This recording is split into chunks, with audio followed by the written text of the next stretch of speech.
మకర రాశి వారికి ఈ వారం చాలా బాగుంది. ఏలినాటి శని పూర్తయింది. అలాగే పంచమాధిపతి గురువు షష్టంలోకి మారబోతున్నారు. అయితే కొన్ని ఆరోగ్యపరమైన జాగ్రత్తలు మటుకు తీసుకోవాలి. అలాగే విద్యా సంబంధమైన విషయాలు కూడా కొన్ని జాగ్రత్తలు తీసుకోవాలి. వృత్తిరీత్యా వ్యాపారరీత్యా వీరికి అన్నీ అనుకూలంగా ఉంటుంది. రావాల్సిన బెనిఫిట్స్ చేతికి అందుతాయి. ప్రభుత్వపరమైన లావాదేవీలు ఏమైనా ఉంటే వీరికి అంది వస్తాయి. కోర్టు వ్యవహారాలు సానుకూలపడతాయి.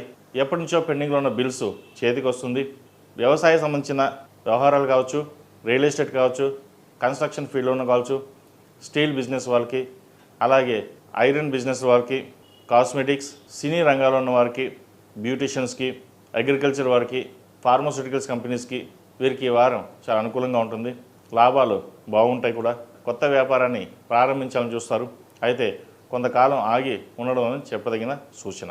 ఏది ఏమైనా సరే మీ తీసుకునే నిర్ణయాలు మీకు మేలు చేకూరుతుంది.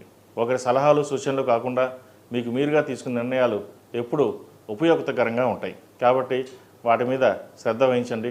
జీవిత భాగస్వామితోటి చిన్నపాటి విభేదాలు వచ్చే అవకాశం ఉంది. వారి ఆరోగ్యం పట్ల కొంత జాగ్రత్త తీసుకోవాల్సిన పరిస్థితి కూడా గోచరిస్తుంది. విద్యార్థులకు కాలం చాలా బాగుందని చెప్పొచ్చు. విదేశీ వ్యవహారాలు వీరికి బాగా కలిసి వస్తాయి. ముఖ్యంగా ఫైనాన్స్ సెక్టర్స్లో ఉన్న వారికి, వైద్య వృత్తుల్లో ఉన్న వారికి, సాఫ్ట్వేర్ రంగంలో ఉన్న వారికి కాలం అనుకూలంగా ఉంటుంది. లాయర్లకి, సాఫ్ట్వేర్ రంగం వారికి కొంత గడ్డు కాలం అని చెప్పచ్చు. చేద్దాకా వచ్చిన ప్రాజెక్టులు వెనక్కి వెళ్ళిపోవడం కూడా జరుగుతుంటుంది. ఇటువంటి విషయాల్లో జాగ్రత్త వహించండి. విదేశాలకు వెళ్ళాలనుకునే వారికి ఈ వారం అనుకూలంగా ఉందని చెప్పచ్చు. మంచి శుభకార్యాలు చేయగలుగుతారు. వివాహం కాని వారికి మంచి సంబంధం కుదురుతుంది. అయితే సంబంధ విషయంలో జాతక పరిశీలన చేసుకుని ముందుకు వెళ్ళ చెప్పదగిన సూచన. ఈ రాశిలో జన్మించిన స్త్రీలకు విద్యాపరంగా, వ్యాపారపరంగా, ఉద్యోగపరంగా చాలా అనుకూలంగా ఉందని చెప్పచ్చు. కష్టే ఫలి అంటారు. కష్టం తగిన ప్రతిఫలం ఈ వారం మీకు లభిస్తుంది. అలాగే రావాల్సిన ధనం సమయానికి రావడం, దాన్ని ఒక ఇన్వెస్ట్మెంట్ చేయడం కూడా జరుగుతుంది. ఎవరు ఎన్ని చెప్పినా 10 మందిలో మనకు ఒక స్థానాన్ని సంపాదించుకోవాలి, ఇండిపెండెంట్గా ఉండాలి, మనకు పేరు ప్రఖ్యాతలు తెచ్చుకోవాలి అన్న భావన ఏర్పడుతుంది. దానికి తోడు జీవిత భాగస్వామి మీకు సపోర్ట్ చేయడం కూడా జరుగుతుంది.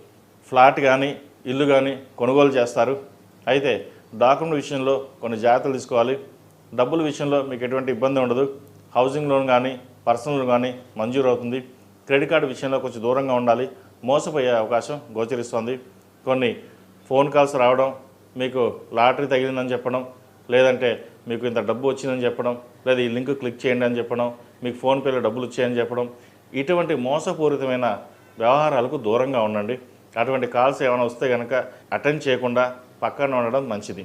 లేకపోతే డబ్బు పరంగా కొంత నష్టం ఉండే అవకాశం గోచరిస్తోంది. ఈ రాశివారు ప్రతిరోజు ప్రతినిత్యం దక్షిణామూర్తి స్తోత్రం పఠించడం, ఓం నమఃశివాయ ఒత్తులతోటి దీపారాధన చేయడం, మంగళవారం నాడు, శుక్రవారం నాడు కుబేర కుంకుమతో అమ్మవారిని పూజించండి. దానివల్ల వ్యాపారపరంగా, వృత్తి ఉద్యోగాల పరంగా ఏవైనా చిన్న చిన్న ఇబ్బందులు ఉంటే తొలగిపోతాయి. ఈ రాశిలో జన్మించిన వారికి కలిసి వచ్చే సంఖ్య 2, కలిసి వచ్చే రంగు బ్లూ కలర్. ఏదైనా పని మీద బయటికి వెళ్ళేటప్పుడు శనివారం కానీ బుధవారం నాడు కానీ వెళ్ళండి. మంచి ఫలితాలు సంప్రాప్తిస్తాయి. తదుపరి కుంభరాశి.